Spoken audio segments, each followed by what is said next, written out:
Wonderful, wonderful power.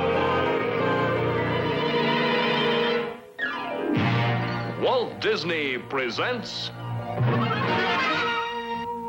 The wonderful world of color.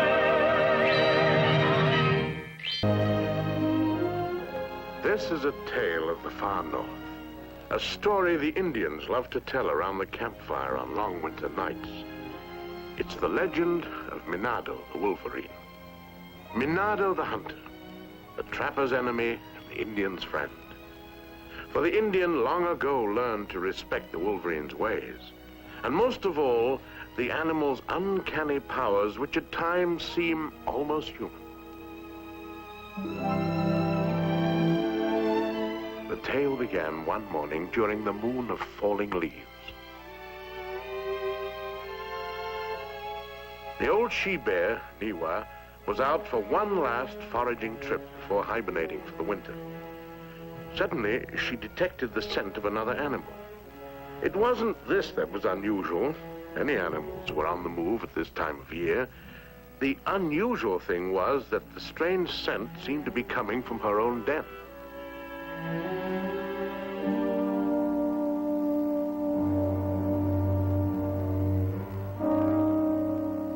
So that was it, a Wolverine, the first in these parts in many a moon.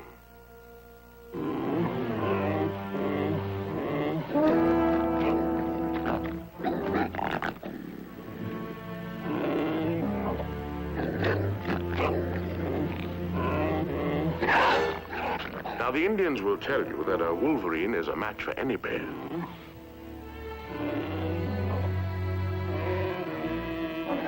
Courage, says the ancient legend, doesn't necessarily go with size. Sure enough, cautious old Niwa suddenly decided she'd hibernate somewhere else.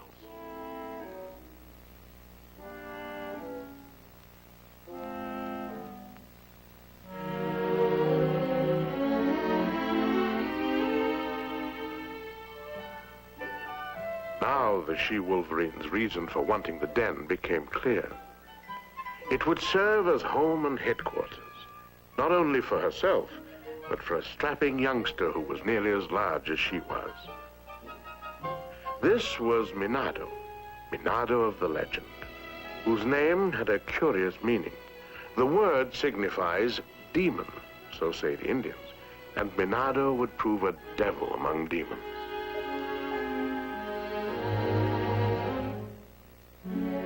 On this particular morning, the two Wolverines set out to travel as a pair. It was a good day for a journey, a good time to become familiar with their new hunting ground.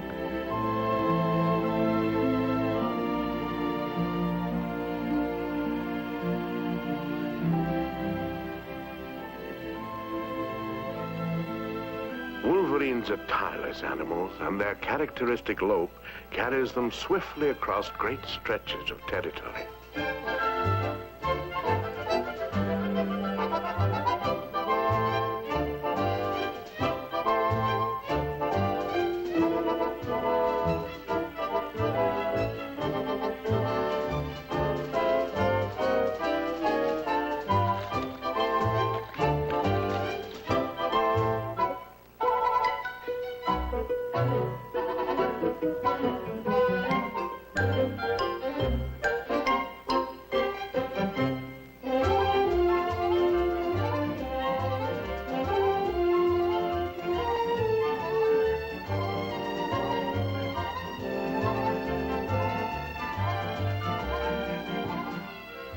On this eventful day, an incident occurred that would drastically change Minado's life.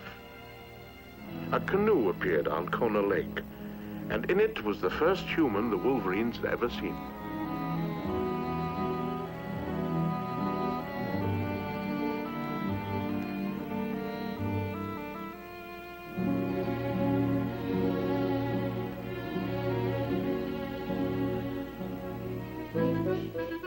Minado and his mother weren't frightened. The Wolverines seldom are. They didn't run away. Wolverines seldom do. Instead, they were curious in the way of their kind.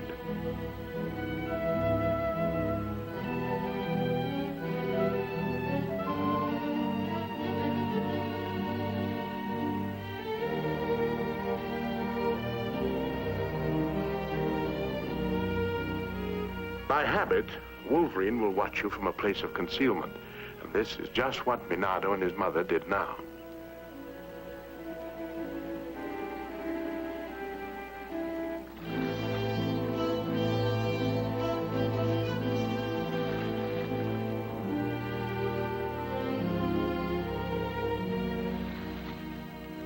Hello, the camp!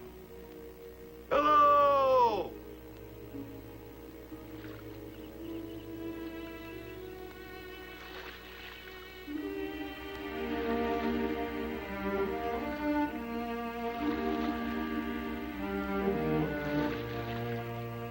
To the Wolverines, the newcomer was unnecessarily noisy, constantly shattering the stillness of their peaceful woods. Hello! The camp! Hello! They studied the man with interest. Apparently, he was seeking some sort of a hideaway, or as an animal might, some sort of burrow or den.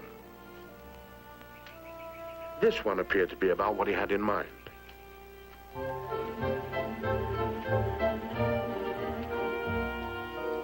He rearranged it a bit, as any creature might, but on the whole seemed to accept it for his purpose.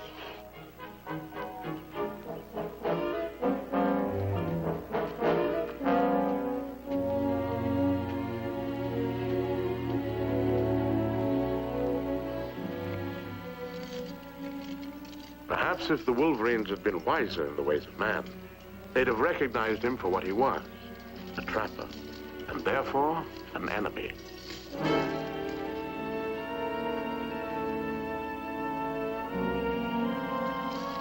They couldn't read the signs, that the man had come well prepared, that he intended to stay, that he would take his toll of all fur-bearing animals.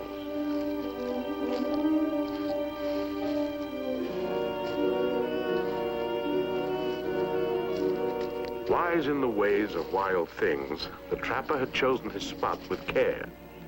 Almost certainly an animal would pass this way. Perhaps a fox, perhaps a marten. He didn't much care which. To a man in his game, furs were furs.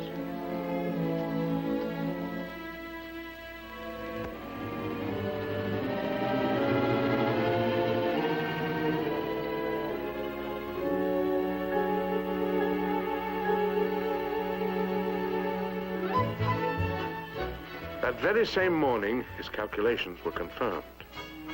Minado and his mother came romping along, free as the wind, without a care in the world.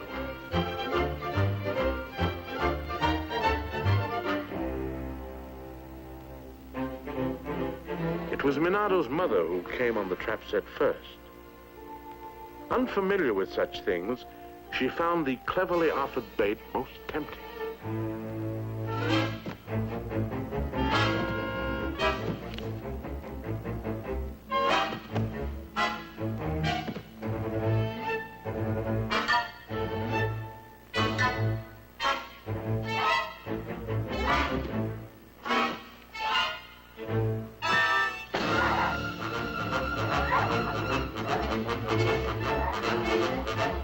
Instinctively, Minado sensed something wrong, without quite knowing what to do about it.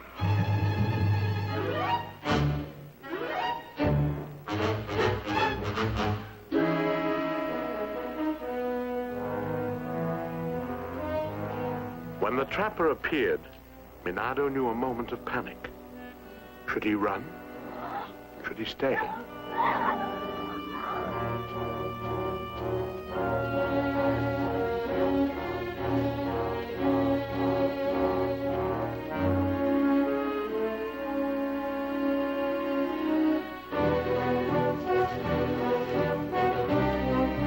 In the end, there was only one answer. He knew he must hide.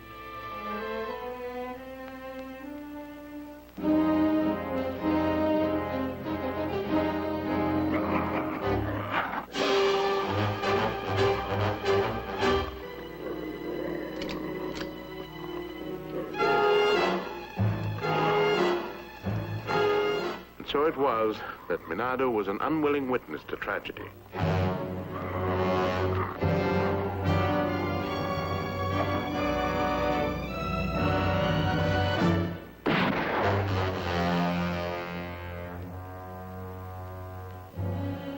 scene would stay indelibly marked in his memory for the rest of his days. The bitter experience had taught him one thing. Now he understood the meaning of traps and guns.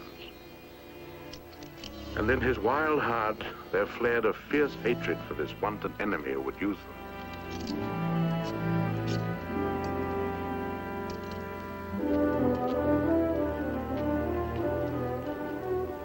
Thus, the legend began. The story the Indians loved to tell. How a Wolverine set out to get revenge. It might be slow in coming, but Minado the demon would not rest till it did.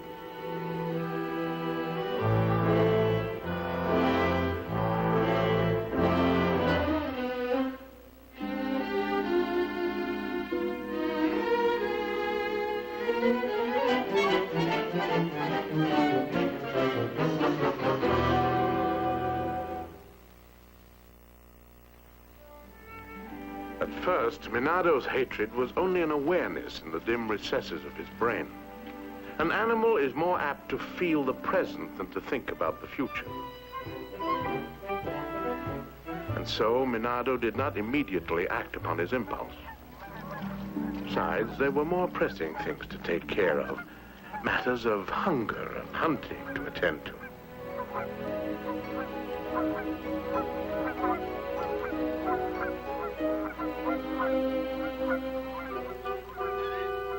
A fat Canada goose is fair game any day, and all the better if it's nesting. Then your target is pinned down and cannot elude you.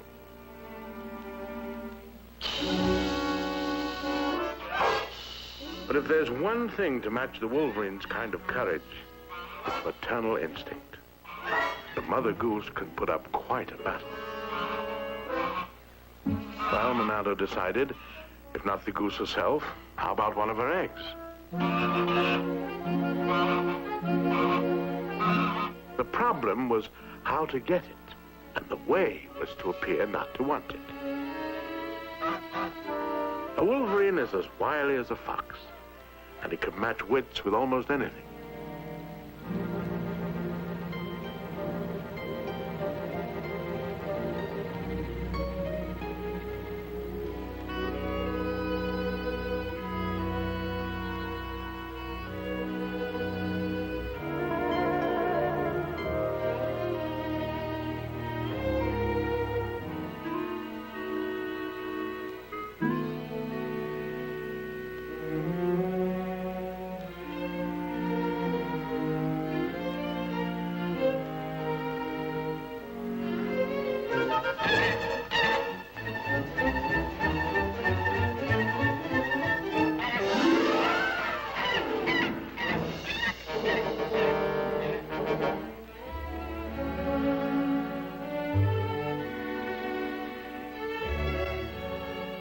So his little trick worked. It was all in knowing when to move and when not to.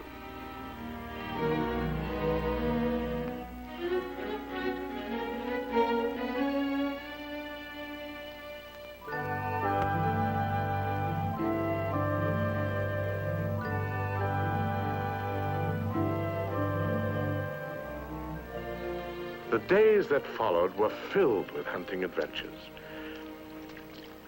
There were places he had yet to visit and explore. And for the moment, Minado seemed to have forgotten the hated trapper.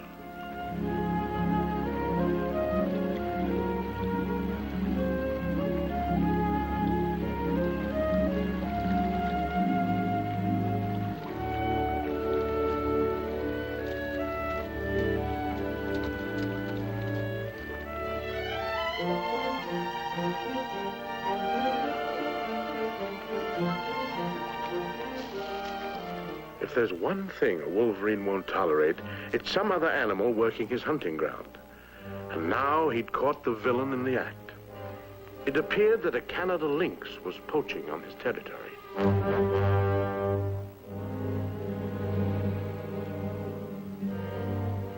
When this happens, be it wolf, bear, porcupine, or the entire cat tribe, his temper is quick to explode.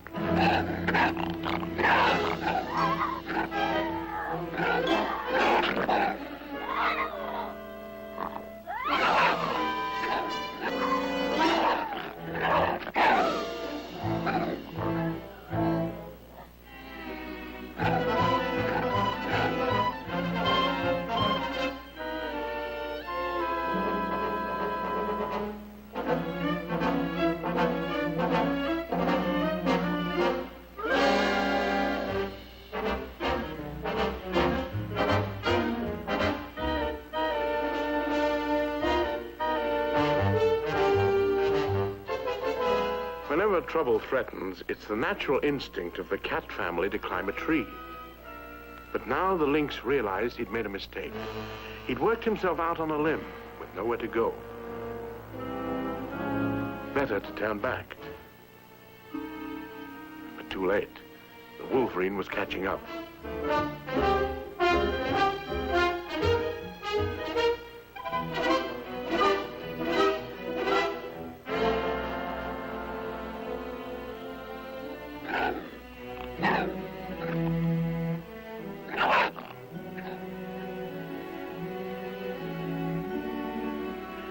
A Wolverine, it so happens, can climb a tree as well as any cat.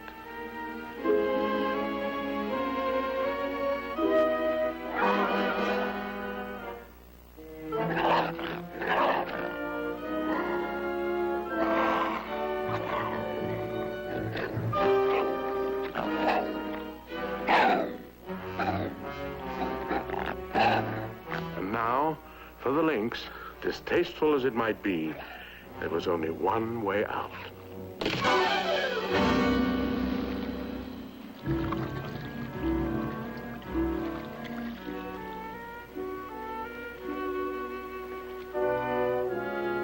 It had been a hollow victory, but decisive enough for Minado's purpose.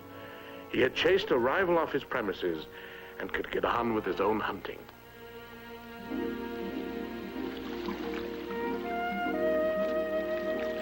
It was one thing to establish authority, but quite another to go empty-handed and still hungry. So now Minado set out to find a truly respectable meal. When all else failed, there was one place he knew he could count on. One hunting ground that never disappointed, especially at this season. This was the time of the salmon run. Here was food aplenty for the mere choosing. So much, in fact, it was hard to choose.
Minado soon found himself ignoring the easy catches. He'd bide his time and try for the big one.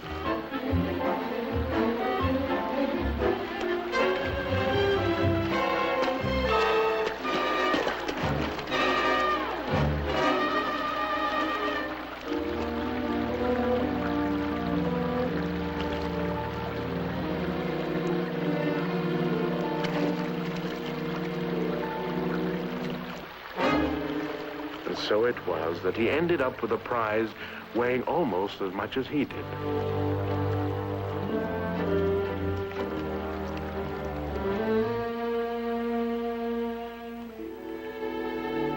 According to the legend, there came a day when a strange sound caught Minado's ear. It was an irritating sound, harsh, dry, the bite of an axe chopping logs.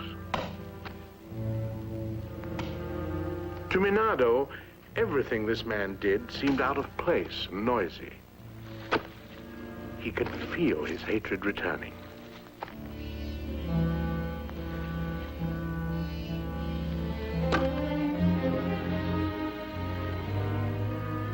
And then the Indians come to their own part of the legend.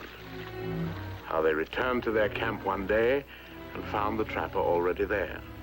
Get out of here! Go on, get out before I shoot. Go on, get out. There ain't no room for you. How he ignored the laws of hospitality. Get out! Hurry it up! Start moving! How he selfishly drove them out of their territory. How the demon spirit saw all this and decided to take their side.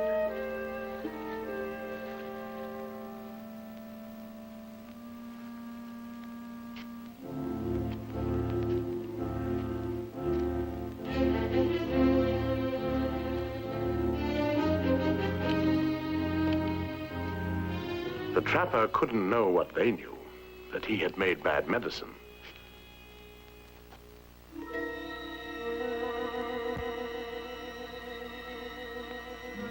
From now on, so the legend goes, the trapper would not know a moment's peace. Minado began with the hated axe, that monstrous thing that cut down the trees and broke the stillness. He resented not only the man, but his tools as well. And one by one, he was determined to destroy them.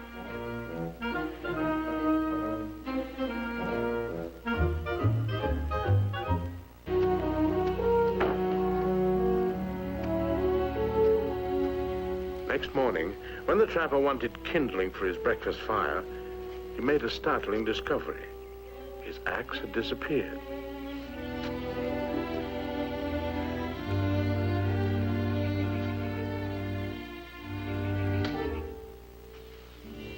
He was certain he knew who had it. And this is the part that amuses the Indians most. He was certain it had been stolen by those very same Indians he'd run off the day before. The trapper was a smart man, the Indians say, but not as smart as he thought he was. With great care, he hid his venison in the woodpile, thinking he was hiding it from them.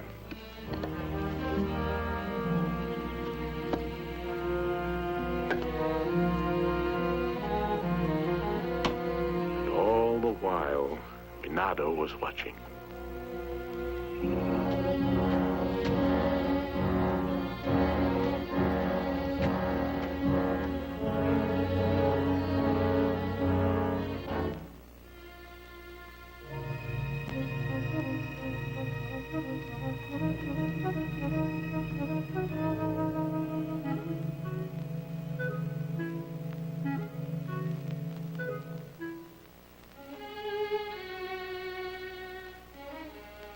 By now, the Wolverine had become a self-appointed nemesis. His mission, to make life miserable for his human enemy. So far, he had the advantage of secrecy and surprise, and could pretty well call the turn in this curious game of wits. There were many ways to embarrass the enemy, and one of the easiest, of course, was to steal his food. Now a kind of frenzy possessed Minado, and he seemed to rise to the challenge. It was as though he had the strength and determination of 10 Wolverines.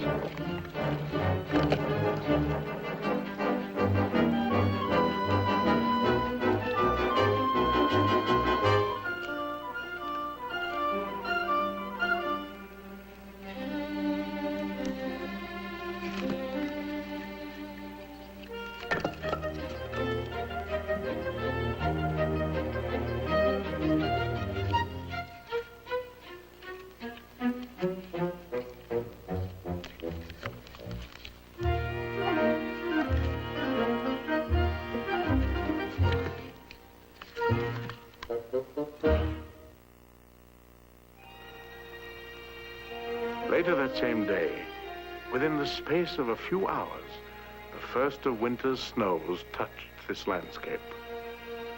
The change was quick, for in the far north, winter can come suddenly.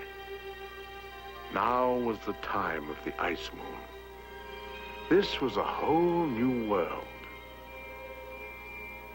Minado was making the rounds of the enemy's trap line.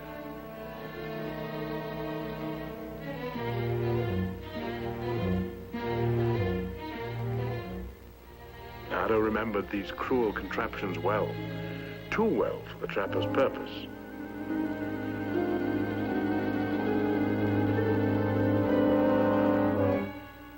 He seemed to find an almost human pleasure in playing this game his way.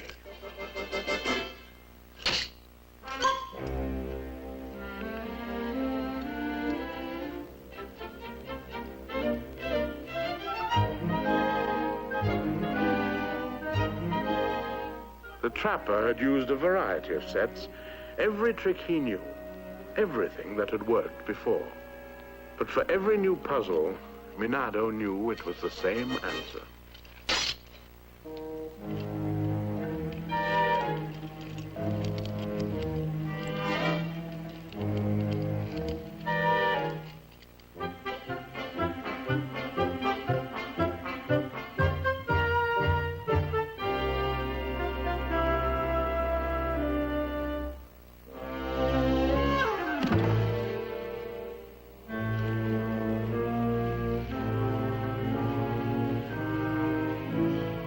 He wasn't content just to spring the traps. That wouldn't do. He must have more satisfaction than that. And so he displayed the trait that made him what he was. It's the Wolverine's way always to add insult to injury.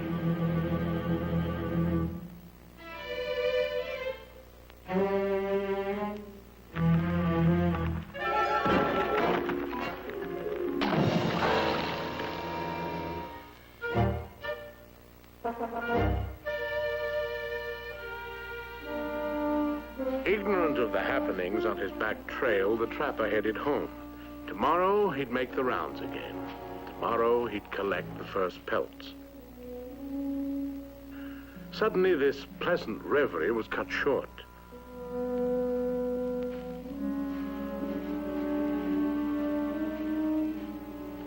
Something about the woodpile bothered him. It didn't look right. Someone had been here.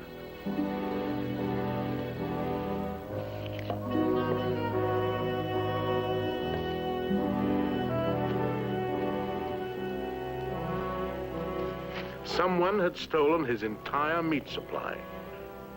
The snow had covered their tracks, but he was sure he knew who had done it. It was those Indians again. Then and there, he made up his mind to put an end to these thefts. Accustomed to dealing with animals, the trapper sometimes thought like one.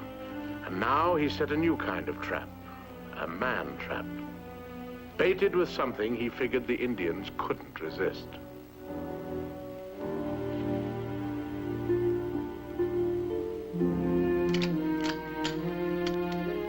Let them come. This time he'd be ready.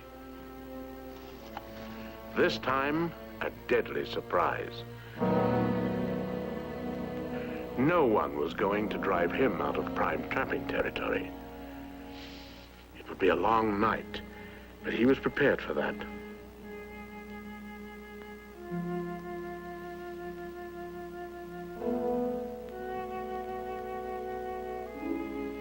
It was nearly dawn before the prowler came, and not the one expected. It was Minado, unknowingly walking into an ambush.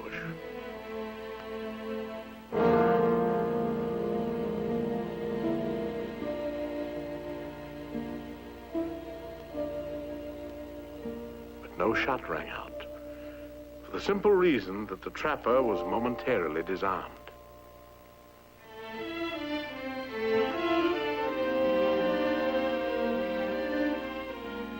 His fiendish trap had failed, but the bait was still there, an object still to be stolen just to prove Minado's hatred and contempt.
Next morning, the trapper made the discovery that would finally set him straight. Tracks at last. A Wolverine.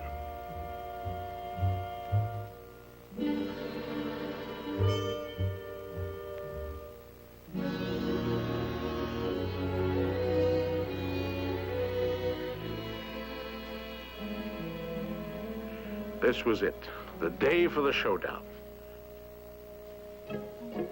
And this, it so happened, was the day a second Wolverine came into the territory. This, says the old legend, was the female named Nusha, whose name meant wonder. And so it was that Nusha came upon some tracks that were unfamiliar.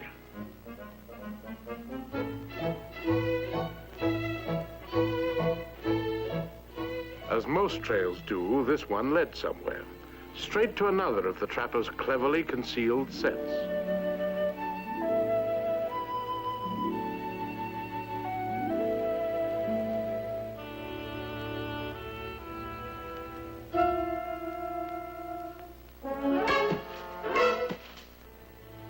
The bait was out in the open, invitingly displayed, in fact. But beneath the snow, there lurked cold steel waiting for its victim.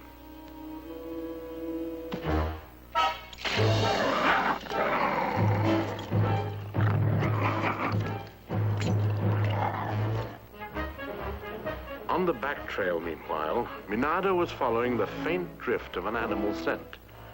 It told him the animal was one like himself, new to the neighborhood, but definitely one of his own kind.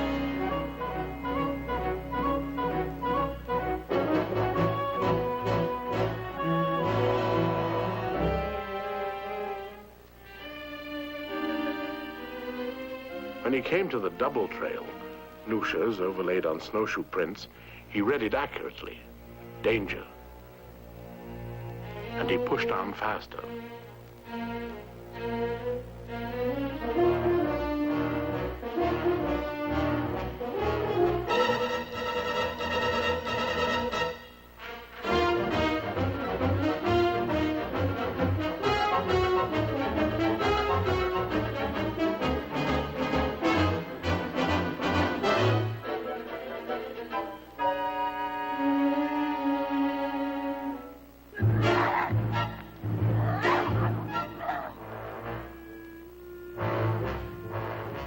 This was an all too familiar scene. Minado remembered how his own mother had been caught like this. And worse, what had finally happened to her.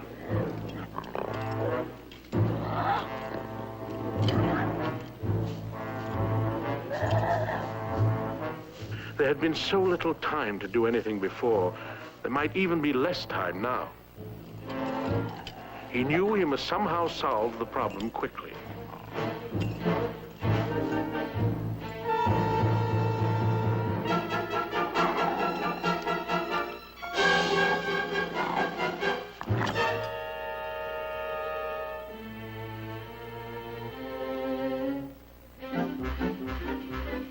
Free at last, and quite unhurt, Nusha found herself strongly attracted to this clever male who seemed so wise.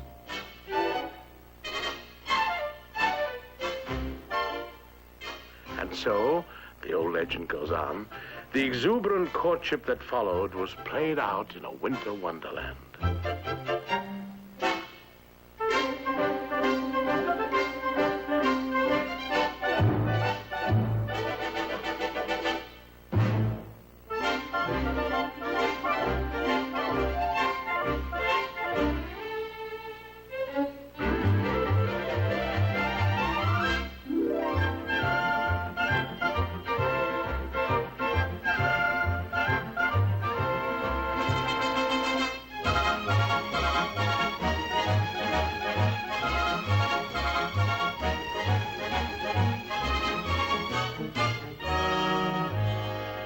Thus it was that Minado brought Nusha to his den. From now on, this would be her home, too.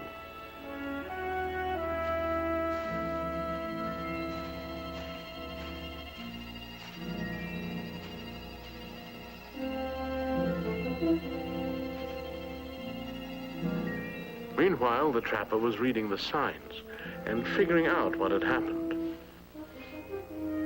More than ever, he knew he had reason to destroy the enemy that was robbing his traps. Otherwise, his whole season would be wasted.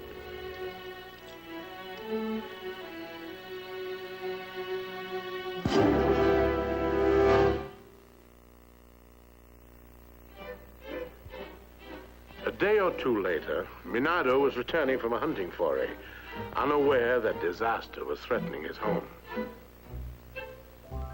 Nor was Nusha aware of it either.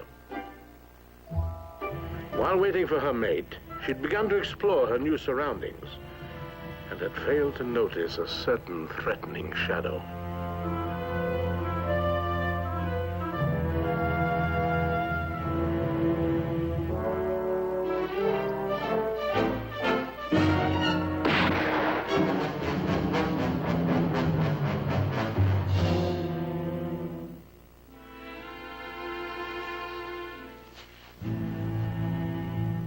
Alarmed by what sounded like a rifle, Minado sped home.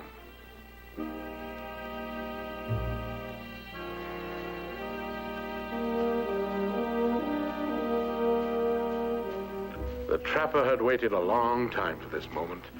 He wanted to make doubly sure he'd finished off his foe. He hadn't yet realized there were two. Now it was fang and claw. The animal trying for the kill, the man desperately trying to save himself.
Fearful of a new attack, the trapper waited in cold panic, certain that another encounter would finish him.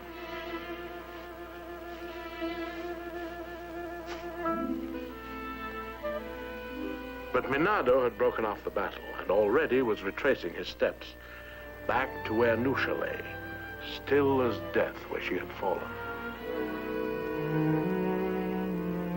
Ever so gently, Minado tried to rouse his mate and found the faintest flicker of life still present.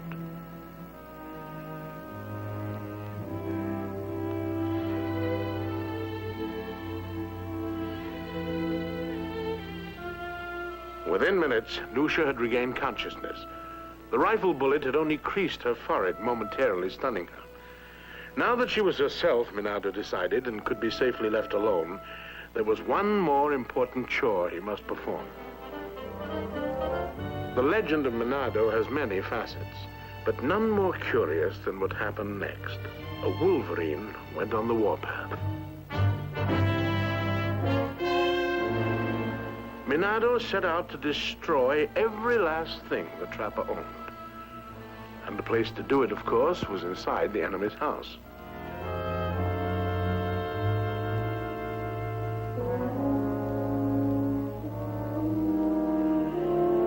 No matter that the cabin was tightly shut against all intruders. No matter that the door was locked, the window bolted. Minado had already solved the problem. To an animal of his intellect, it wasn't hard to figure out. There were other entrances that would serve as well.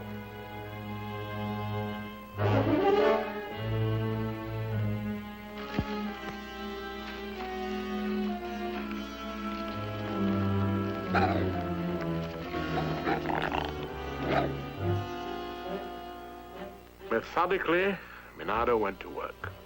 To a Wolverine, What greater pleasure than this? Poking his nose into other people's possessions.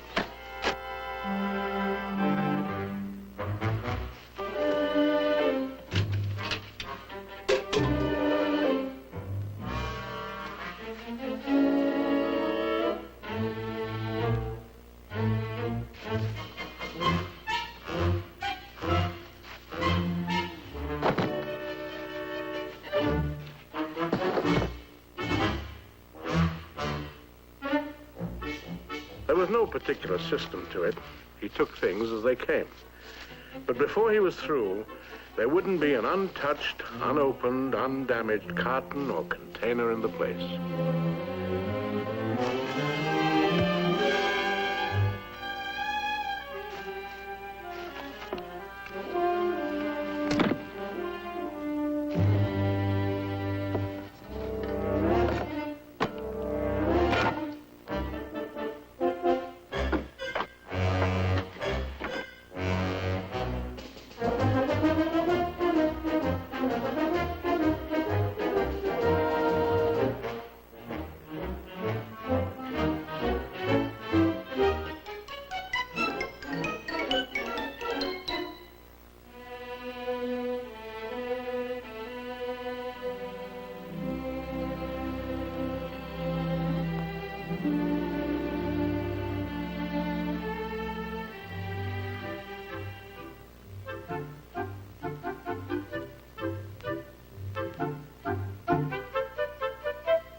Now, near the end of his strength, the trapper headed home.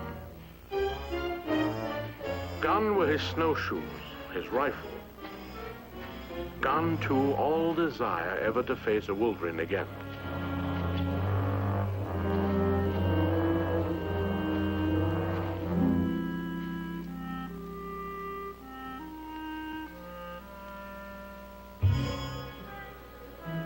Those telltale tracks.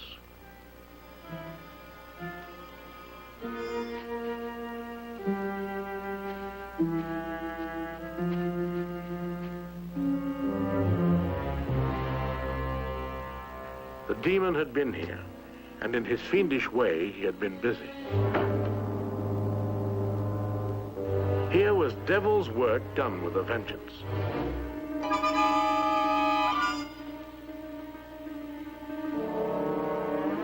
To the Indian heart, this is the choice part of the legend. What Minado did to the trapper's belongings. This is the last laugh, the whole point of the story. For any man foolish enough to take on a Wolverine deserves his comeuppance. So saith the wise men of the tribe.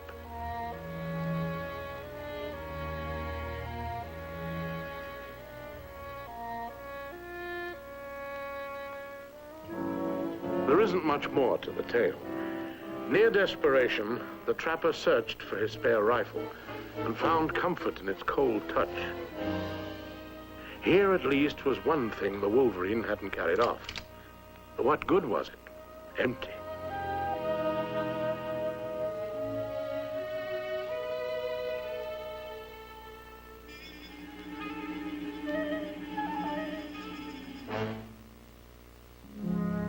Two last chances for survival.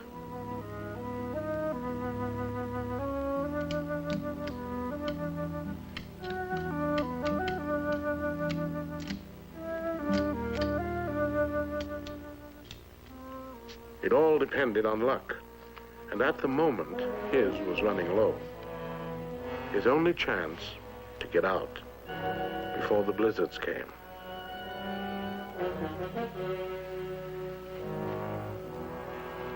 It was 3 days to the trading post. With any break at all, he just might make it.